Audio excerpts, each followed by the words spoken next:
Not touching that proper concept oriented film kind of చేయట్లేదు. Absolutely. So ఆ జానరాకి ఎందుకు try చేయట్లేదు మీరు?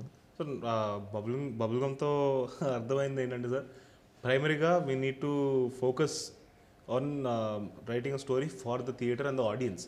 ఓకే. ఇప్పుడు మనం కథను రాసుకొని మన కోసం సినిమా చేస్తున్నాం అంటే షార్ట్ ఫిల్మ్ చేసుకోనో లేకపోతే ఒక సినిమా చేసుకొని హోమ్ థియేటర్లో వేసుకొని చూసుకోవాలి. సో దాన్ని మన జనాల కోసం చేస్తున్నప్పుడు we need to keep in mind వాళ్ళు దాన్ని ఎలా రిసీవ్ చేసుకుంటారు. ఇప్పుడు నేను ఫర్ ఎగ్జాంపుల్ నేను ఒక సీన్ రాస్తాను, వా అద్భుతం అని నాకు అనిపించచ్చు, బట్ చూసేవాడికి కనిపించకపోవచ్చు. సో ప్రైమరీగా I want to keep it in mind about how is it playing to the audience. వాళ్ళు దాన్ని ఎలా రిసీవ్ చేసుకుంటారు, వాళ్ళు దాంట్లో ఎలా ఎంగేజ్ చేసుకోగలుగుతారు, వాళ్ళు అంటే దాంట్లో ఎంగేజ్ ఎలా అవుతారు అనేది.